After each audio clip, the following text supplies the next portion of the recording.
जय हिंद स्टूडेंट्स, आप लोगों का पार्ट 2 का एग्ज़ाम आज कंप्लीट हो गया।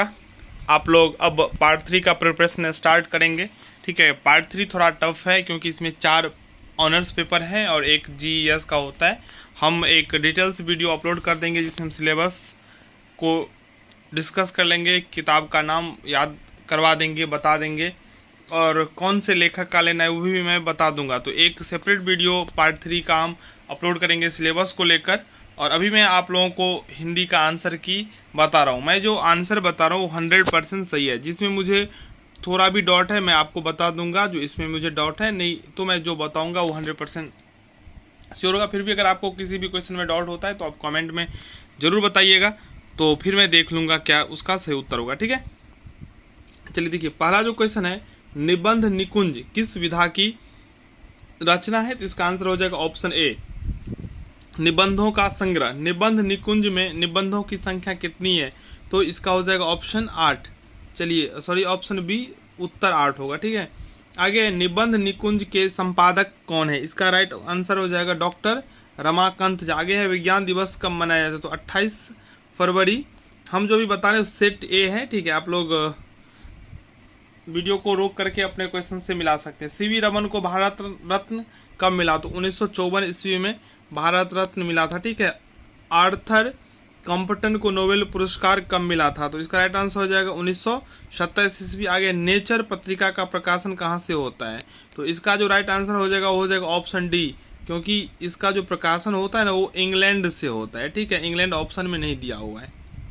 चलिए आगे है, सीवी रमन का जन्म कब हुआ था? तो इसका राइट आंसर हो जाएगा ऑप्शन बी 1888 ईस्वी। आगे है, सीवी रमन की मृत्यु कब हुई थी? तो इसका राइट आंसर हो जाएगा 1970 ईस्वी। चलिए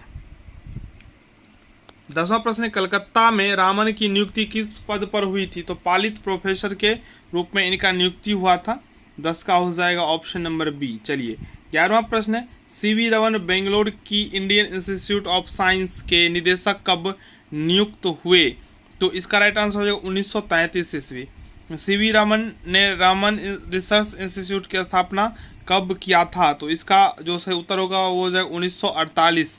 आगे है, गुणाकर मूले का जन्म कब हुआ था? तो इसका सही उत्तर हो जाएगा 1935 ईस्वी। गुणाकर मूले का जन्म कहाँ हुआ था? तो इसका जो सही उत्तर होगा वो हो जाएगा महाराष्ट्र। आगे है, मुश्किल है आज रामन की राह पर चलना शीर्षक रचना के लेखक कौन है? तो इसका उत्तर जो सही होगा इसमें से होगा इनमें से कोई नहीं। चलिए आगे है,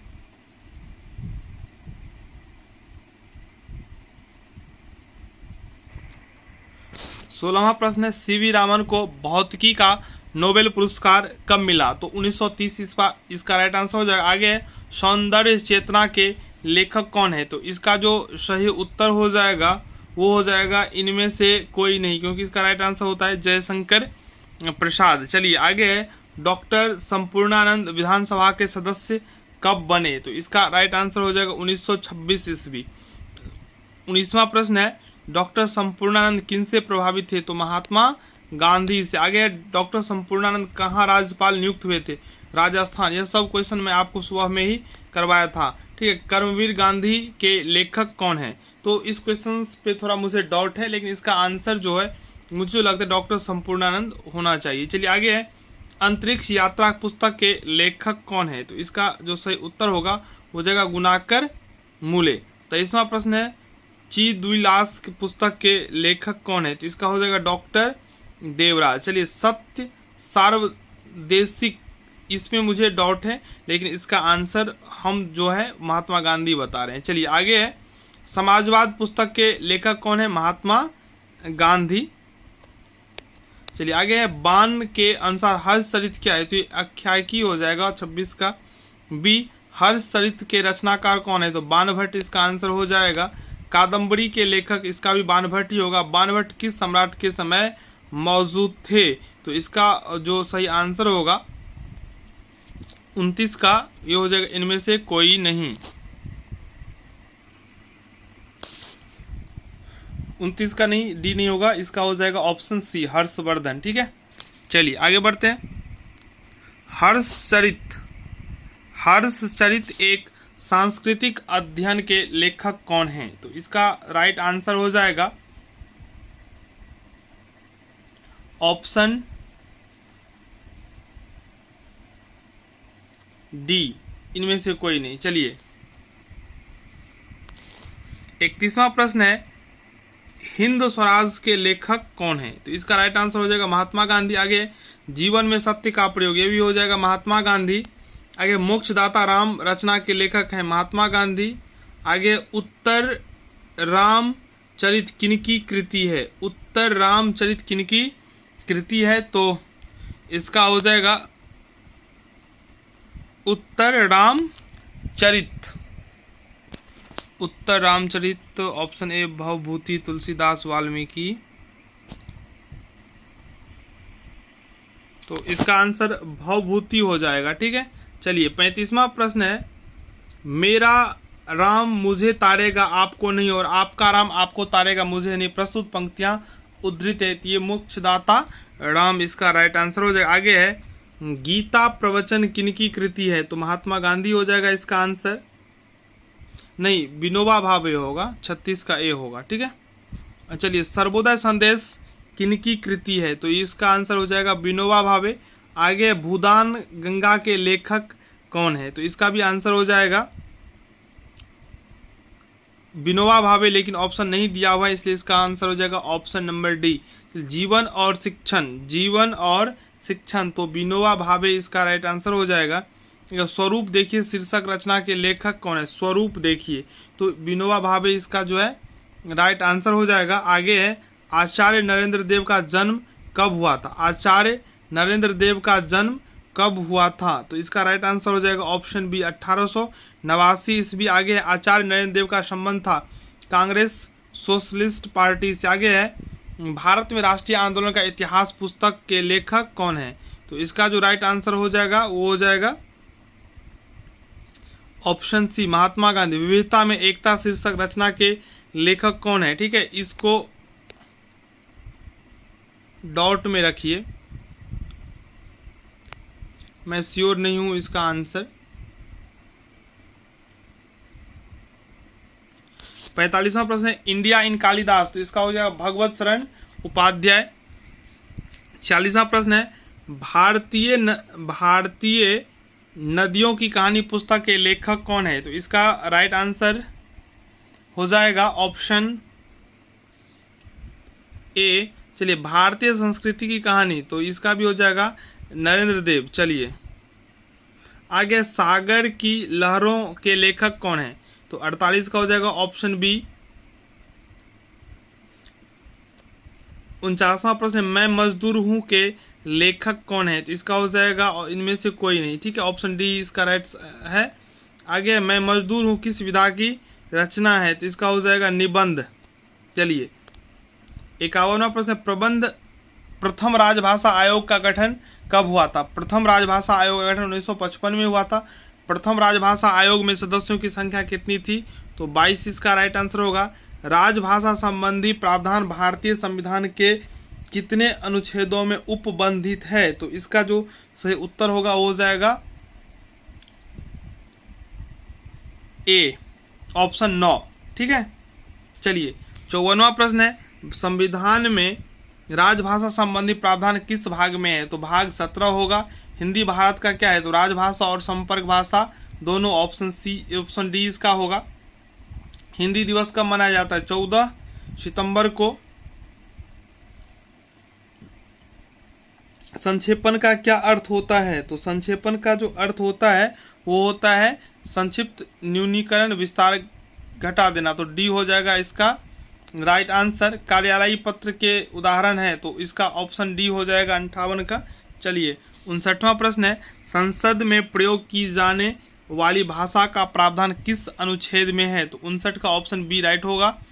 आगे है संविधान में राजभाषा संबंधी प्रावधान है, तो 8वीं अनुसूची में। 61वां प्रश्न, प्रारूपण के लिए प्रयुक्त शब्द है, तो इसका भी राइट आंसर हो जाएगा ऑप्शन डी। अंतर्राष्ट्रीय हिंदी दिवस कब मनाया जाता है? 10 जनवरी को।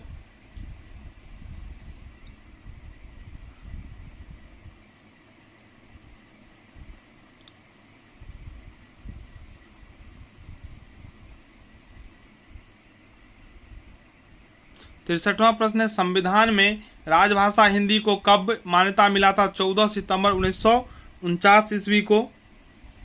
64वां प्रश्न है, प्रेस विज्ञप्ति जारी किया जाता है, तो इसका ऑप्शन डी हो जाएगा राइट। 65वां प्रश्न, टिप्पण की भाषा होती है, तो इसका हो जाएगा मानक भाषा। 65 का ए। 66 पल्लवन की विशेषता है, तो इसका हो जाएगा ऑप्शन डी। अच्छे पत्र के गुण होते हैं, तो इसका भी डी हो जाएगा। कार्यालय ज्ञापन को कहा जाता है, तो परिपत्र हो जाएगा 68 का डी। संक्षेपण का प्रयोग होता है कहाँ पे? तो इसका हो जाएगा ऑप्शन साहित्य में 69 का बी। 70 है, सरकारी आदेश लिखे जाते हैं, तो इसका हो जाएगा अन्य पुरुष, 70 का सी। 71 में अनुवाद के लिए आवश्यक है, तो इसका भी आंसर हो जाएगा उपर्युक्त सभी आदर्श अनुवादक के गुण होने चाहिए, ऑप्शन डी। चलिए 73वां प्रश्न है, भारतीय संविधान में कितनी भाषाओं को मान्यता दी गई है? तो 22। सरकारी कामकाज की भाषा को क्या बोलते हैं? राजभाषा। 74 का ए। हम थोड़ा फास्ट में बता रहे हैं ताकि आपको समय कम देना पड़े। यहाँ पे संविधान के किस अनुच्छेद के अंतर्गत हिंदी राजभाषा के रूप में मान मिला? 343 हो जाएगा। जुडिशरी का हिंदी अनुवाद क्या होता है? बहुत सारे क्वेश्चन इसी से आए हैं, ठीक है। जुडिशरी का जो हिंदी होता है वो होता है न्यायपालिका। लेजिस्लेचर का होता है विधानमंडल। ऑर्डिनेंस का हो जाता है, ऑर्डिनेंस का हिंदी हो जाता है, बिल्कुल हो जाएगा क्या? तो अध्यादेश। अध्यादेश। हाइपोथेसिस का होता है परिकल्पना।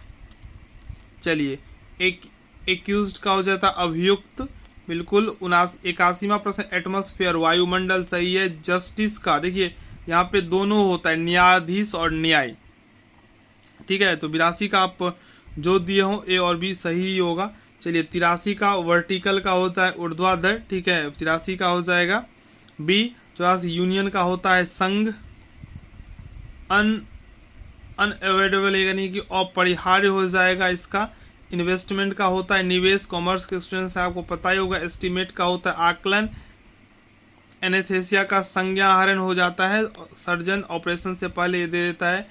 सिंडिकेट का होता है सिंडिकेट का होता है अभिषेधि होगा। सबमिशन का प्रस्तुतिकरण हो जाता है। चलिए रिव्यू का हो जाता है रिव्यू का मतलब होता है समीक्षा। रिस्पोंडेंट का होता है अभ्यर्थी नहीं होगा, प्रत्यार्थी हो जाएगा। 92 का बी हो जाएगा राइट आंसर। चलिए 93 का आकाश कुसुम होना, अनहोनी बात होना। कलम का धनी अच्छा लेखक हो जाएगा। 95 नंबर क्वेश्चन है, कान खड़े होना तो चौकन्ना होना। कन्नी काटना मतलब बचकर निकल जाना। काठ का उल्लू महामूर्ख हो जाएगा। नहीं, काठ का उल्लू महामूर्ख नहीं होगा, ये काठ का उल्लू का मतलब होता है मूर्ख। यहाँ पे आंसर हो जाएगा इनमें से कोई नहीं। कोल्हू का बैल का मतलब होता है कठिन परिश्रम करना। और घोघा बसंत इसका मतलब होता है महामूर्ख, ठीक है। चिकना घरा मुहावरा का अर्थ हो जाएगा चिकना घरा, तो हो जाएगा बेशर्म, ठीक है। तो 100 क्वेश्चंस का आंसर मैंने आप लोगों को बता दिया। आप लोग मिला लें और कमेंट करके बताइए आपका कितना सही हुआ। अच्छा हुआ तो वीडियो को लाइक कर दें, चैनल को सब्सक्राइब कर लें। धन्यवाद।